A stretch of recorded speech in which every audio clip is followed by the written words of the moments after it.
اور پھر ان کے لیے دعا کر رب ارحمہما کما ربیانی صغیر۔ میں اپنے گاؤں میں ڈیرے میں بیٹھا تھا تو ایک شخص میرے پاس ہے اپنے بیٹے کو لے کر، رحم دین اس کا نام تھا، فوت ہو گیا۔ اس کا بیٹا ایک مدرسے سے فارغ ہو کر آیا تھا، مجھ سے کہتا ہے میاں صاحب، ہمیں وہاں میاں صاحب کہتے ہیں، میاں صاحب اے میرا پتر پڑھیا تو ہے پر کڑیا کوئی نہیں۔ ایک ان پڑھ آدمی کا تجزیہ، اے میرا پتر پڑھیا تو ہے پر کڑیا کوئی نہیں۔ دودھ جب کاڑا جاتا ہے نا تو وہ ملائی آ جاتی ہے اور وہ ذرا گاڑھا بھی ہو جاتا ہے، مزیدار بھی ہو جاتا ہے۔ تو ہمارے بچپن میں اتنے بڑے بڑے گڑھوں میں سارا دن دودھ کے نیچے اپلے وہ جلتے رہتے تھے اور وہ اتنی بڑی ملائی کی تہ اس پہ آتی تھی اور پیلا زرد ہو جاتا تھا، تو وہ بہت پسند کیا جاتا تھا پینے میں بھی، اس کی ملائی کھانے میں۔ تو جو آدمی ایک اچھے کردار والا بن جاتا تھا تو اسے کہتے تھے میاں کڑے ہویا ہے۔ اب سمجھ گئے یہ مثال؟ اے میرا پتر پڑھے آتا ہے پر کڑیا کوئی نہیں۔ میں کہا کیوں کیوں ہے؟ کہ تو ماں پیو نال گل کرن دا ہی ول نہیں آتا، اسے تو یہ نہیں پتا کہ ماں باپ سے بات کیسے کرنی، اتنی بدتمیزی سے بولتا ہے۔ تو یہ مٹی تے سو پڑھ کے آیا، تو میں تم سے یہ نہیں چاہتا ہوں کہ تم جاؤ تو تمہارے ماں باپ کہیں پڑھے آتا ہے پتر پر کڑیا کوئی نہیں ہوں۔ تم اپنے ماں باپ کے سامنے وخفض، جھک جاؤ، لہما جناح الذل من الرحمہ، محبت سے، جبرن نہیں، محبت سے، اور دل سے یہ دعا کرو رب ارحمہما کما ربیانی صغیر۔ جب سے میرے ماں باپ فوت ہوئے، 88 میں میرے والد فوت ہوئے، میں نے 10 نفل شروع کیے ان کے لیے۔ 2001 میں والدہ فوت ہوئی، اب ان کو بھی 20 سال ہو گئے، 21 سال۔ میں دونوں کے لیے 20 رکعات نفل روزانہ پڑھتا ہوں۔ میں بیمار ہو جاؤں تو الگ بات ہے، سر میں درد ہلکا پھلکا ہو تو میں پڑھتا ہوں، شدید ہو جائے پھر رہ جاتا ہوں۔ تو میں 1000 نفل بھی روزانہ پڑھوں تو میں والدین کا حق ادا نہیں کر سکتا۔ ایک شخص آیا، حضرت عبید اللہ بن عمیر تابعین میں سے ہیں، کہ جی میں نے خراسان سے اپنی ماں کو کندھے پہ بٹھایا اور مکے تک لا کے سارا حج اس کو اپنی کمر پہ بٹھا کے کروایا، میں نے ماں کا حق ادا کر دیا۔ تو انہوں نے کہا ولا طلقۃ واحدہ، ایک طلقہ کا بھی حق ادا نہیں۔ طلقہ کسے کہتے ہیں؟ کہ جب بچہ پیدا ہونے لگتا ہے تو ماں کو دردیں، کوئی لہریں اٹھتی ہیں، وہ ایک لہر آتی اس کی چیخیں نکال دیتی، پھر وہ لہر تھم جاتی، پھر دوبارہ اٹھتی ہے تو پھر اس کی چیخیں نکلتی، پھر وہ تھم جاتی، ایسے گھنٹوں وہ لہریں چلتی ہیں، اور وہ جو ماں ہوتی ہے وہ تڑپ تڑپ کے کہیں جاتی۔ تو وہ جو بے شمار دردوں کی لہریں اٹھتی ہیں، تو انہوں نے فرمایا ابھی ایک درد کی لہر کا حق بھی ادا نہیں ہوا، ولا طلقۃ واحدہ، بھی ایک کا حق بھی ادا نہیں ہوا۔ ایک شخص نے اپنی ماں کو حج کرایا پیدل، اور طواف میں تھا تو عبداللہ بن عمر نظر آ گئے، تو طواف سے فارغ ہو کر کہنے لگا جی میں نے ماں کو پیدل حج کرایا ہے۔ وہ کافی لمبا سفر ہے اور وہ سب پہاڑ تھے، نہ سرنگیں تھیں نہ راستے تھے، پہاڑ تھے۔ تو میں نے ماں کا حق ادا کیا، تو ان کا ولا زفرۃ واحدہ، کہ تیری ماں تجھے اٹھاتے ہوئے تھک تھک کے جو لمبے سانس لیتی تھی، یہ زفرہ ہے، کبھی ایک سانس کا بھی حق ادا نہیں۔ حضرت عمر کے پاس ایک شخص آیا، جی جیسے میری ماں نے میرے کپڑے دھوئے میں دھوتا ہوں، میرے پخانے دھوئے پخانے دھوتا ہوں، پیشاب دھوئے پیشاب دھوتا ہوں، مجھے کھانے کھلائے میں کھانے کھلاتا ہوں، میں نے ماں کا حق ادا کر دیا۔ تو حضرت عمر نے کہا نہیں۔ کہ کیوں؟ کہ وہ جب تجھے پالتی تھی نا، تیرے پیشاب پخانے دھوتی تھی، تیری زندگی کے لیے دعا کرتی تھی، اور تو جب اس کے لیے یہ مشقت اٹھاتا ہے تو کہتا ہے یا اللہ جلدی بولا، اللہ تھک گیا، تو نے ماں کا حق ادا نہیں کیا۔ تو کہنا میرے نبی نے تمنا کی، میری ماں مجھے پکارتی تو میں نماز کے اندر کہتا لبیک۔ تو بچوں، آپ ابھی بچے آپ کے ماشاءاللہ والدین زندہ ہوں گے انشاءاللہ، اللہ خیر کرے، کسی کا فوت بھی ہو جاتا ہے تو اللہ کی تقدیر ہے۔ تو یہ میرے رب کا ایک اس کو اتنا دہرایا اللہ نے، پورے قرآن میں دہرایا ہے، پورے قرآن میں دہرایا کہ اپنے ماں باپ کے ساتھ وہ جو وصایا ثلاث ہیں، اللہ تشرکوا باللہ شیئا وبالوالدین احسانا، وہاں بھی سورہ انعام میں 3 وصیتیں قرآن میں آتی ہیں۔ تو پہلا ہے شرک نہ کرو، اور پھر بالوالدین احسان، والدین کے ساتھ احسان کرو۔ احسان ہوتا ہے کسی کام کو سب سے اعلیٰ درجے پر کرنا، اس کا نام احسان ہے۔ هل جزاء الاحسان الا الاحسان، تو اللہ پر کوئی احسان تو نہیں چڑھایا ہم نے۔ هل جزاء الاحسان، کہ تم نے میری اطاعت کو بہت اعلیٰ درجے پہ پورا کیا، تو اب میری طرف سے تمہارے اوپر بھی بہت اعلیٰ درجے کا صلہ آئے گا، اور وہ جنت ہے۔ ابن القیم نے روایت نقل کی کہ ایک آدمی ایسے بیٹھا ہوگا تو ایک منظر، صرف ایک منظر کو دیکھنے میں اسے سالہ سال گزر جائیں گے۔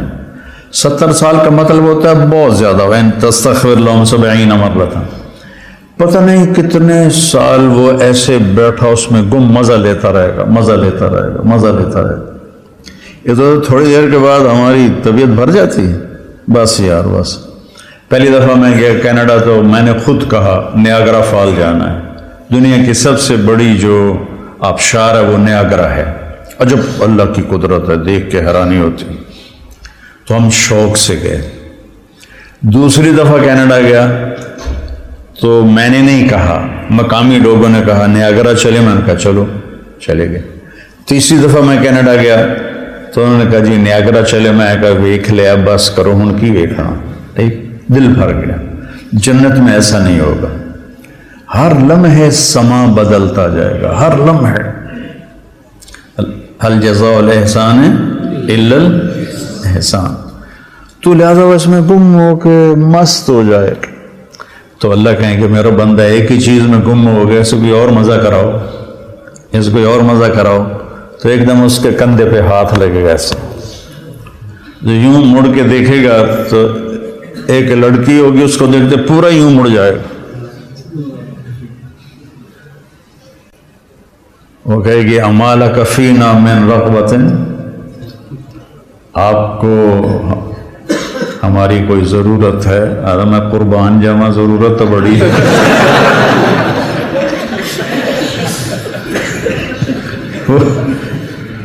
وہ کہے گا تو ہے کون، تو میری جنت میں سے نہیں ہے؟ تو وہ کہے گی انا من اللواتی قال اللہ تعالی ولدینا مزید، میں ان میں سے ہوں جن کے بارے میں تیرے رب نے کہا ہے صرف ایک دفعہ دینے کے بعد بس نہیں کروں گا، ولدینا مزید، دیتا ہی جاؤں گا، دیتا ہی جاؤں گا، دیتا ہی جاؤں گا۔ هل جزاء الاحسان الا الاحسان، تو وبالوالدین احسان کہا ہے، خدمت نہیں کہا، اچھا سلوک نہیں کہا، سب سے اعلیٰ درجے کا جو سلوک تم کر سکتے ہو کرو۔ میرے والد تبلیغ کے مجھے گھر سے نکالا تو قائل کیسے ہوئے؟ جب میں رائمنڈ سے آتا تو ان کو جسمانی خدمت کرتا تھا، حالانکہ نوکر ہوتے تھے، دبانے والے، تیل لگانے والے، سارے کام کرنے والے، لیکن جب وہ رات کو لیٹتے تو میں نوکروں کو بھگا دیتا اور میں اکیلا ان کو دباتا تھا، پر ان کے سر میں تیل لگاتا تھا۔ اس خدمت نے ان کے دل کو رام کر دیا، کیونکہ پہلے میں ذرا گستاخ تھا، بدتمیز تھا۔ تو گھر میں جو دعوت ہے وہ اخلاق سے چلتی ہے، وہ یہ نہیں کہ آپ بیوی کو بٹھا کے دعوت دینا شروع کر دو گے، بیگم دنیا فانی ہے،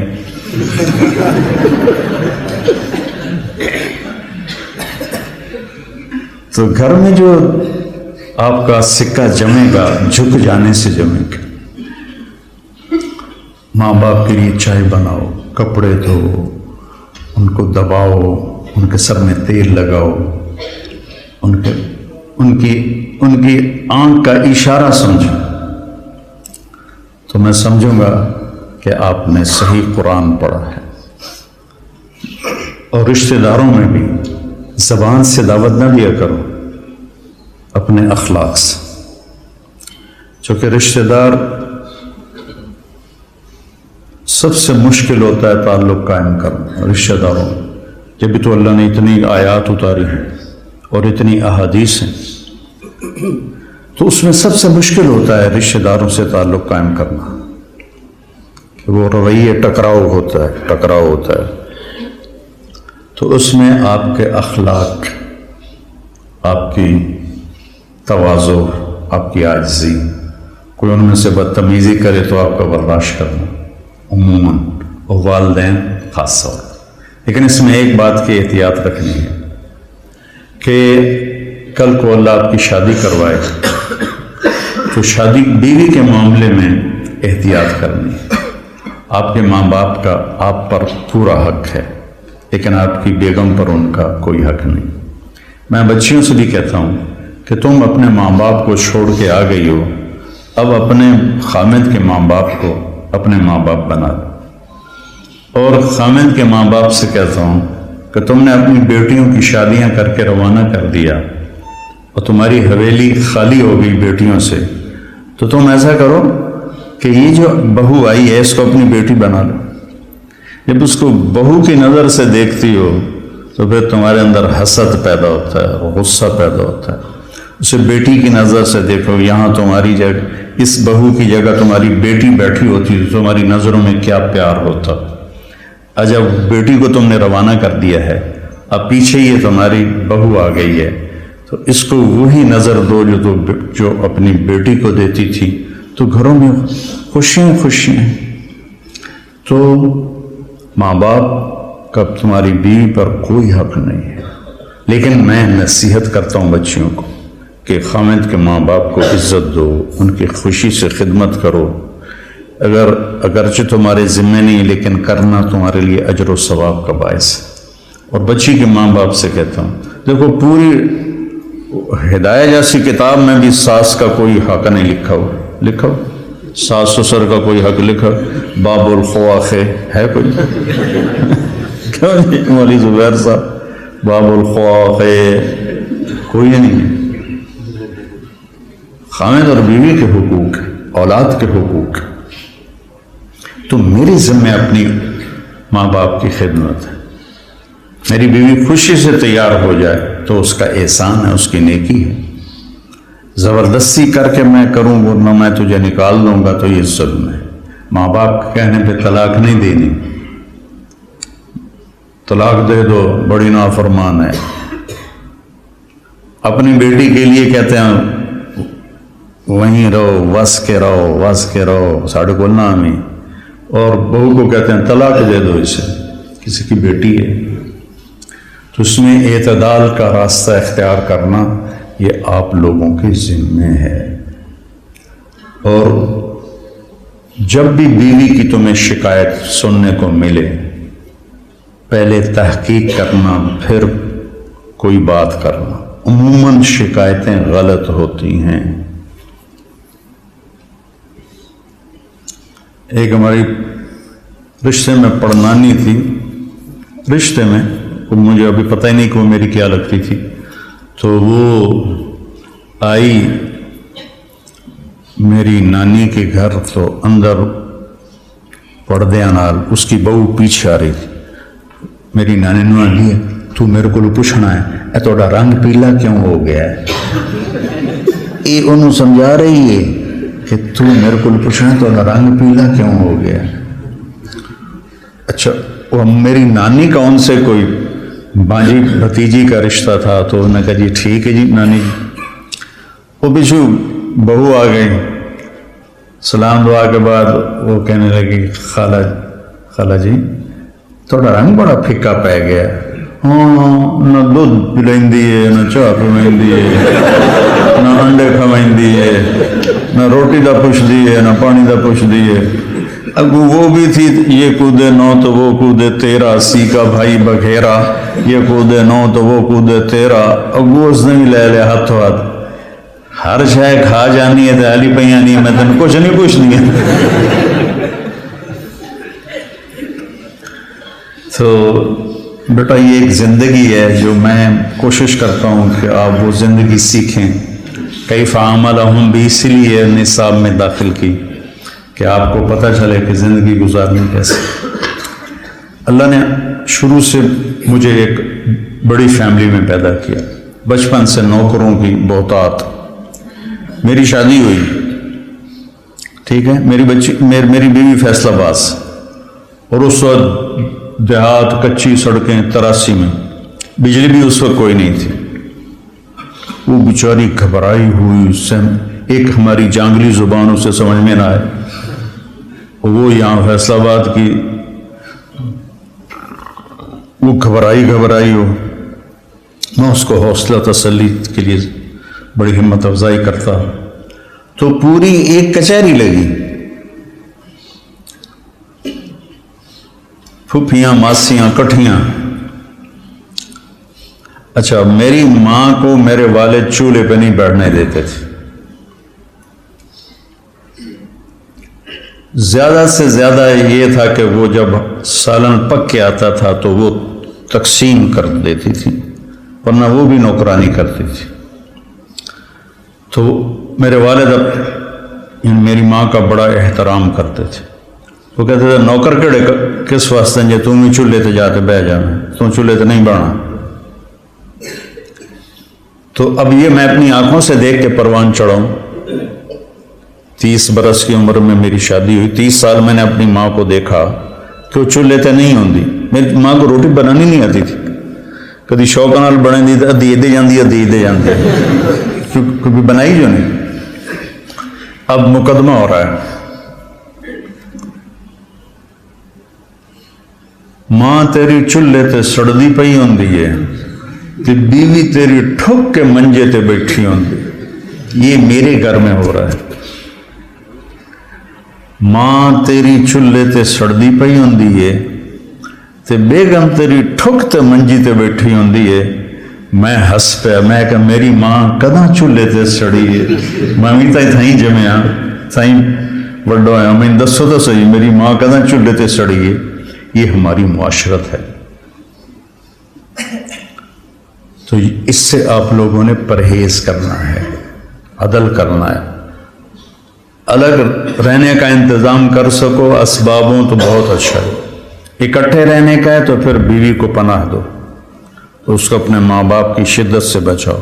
بیوی میں بدتمیزی ہے تو ماں باپ کو بچاؤ۔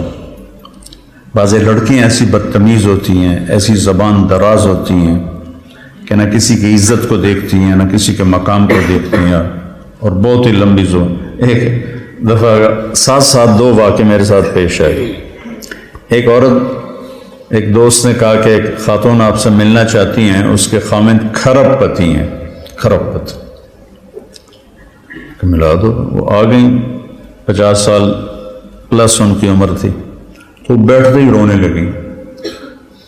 ایسا ہوتا ہے ابھی پہلے کوئی دکھڑا سنائے پھر وہ بیٹھتے ہی رونے لگے کہ لوگ سمجھتے ہیں میں بڑی خوش قسمت ہوں، بڑے مالدار کی بیگم ہوں، لیکن میں اس دولت کو کیا کروں؟ میرے خامند کا سلوک ہی اچھا نہیں میرے ساتھ، تو میں اس دولت کو کیا کروں؟ ٹھیک۔ اس سے کوئی چند ہفتے بعد میں کراچی جا رہا تھا، جہاز میں ایک نوجوان بڑا خوبصورت میرے پاس آ گیا، کہنے لگا مولانا صاحب اللہ نے مجھے سب کچھ دیا ہے، رزق دیا ہے، گھر دیا ہے، دولت دی ہے، لیکن میں اپنی بیوی سے اتنا تنگ ہوں، اس کی 30 فٹ لمبی زبان ہے۔ میں کہا 29.5 فٹ کٹ دے، باقی 6 انچ منہ چڑھا۔ اس کی 30 فٹ لمبی زبان ہے۔ تو ایک بیوی کی بدتمیزی سے پریشان ہے، ایک خامند کی بدتمیزی سے پریشان ہے۔ اس لیے بعض اوقات جب بے جوڑ شادیاں ہو جاتی ہیں تو ماں باپ کہتے ہیں نبھاؤ، طلاق کس لیے ہے؟ طلاق اس لیے ہے اگر خامد بدتمیز ہے تو ان کی عادت نہیں بدلے گی، بچی کو فارغ کرا رہا۔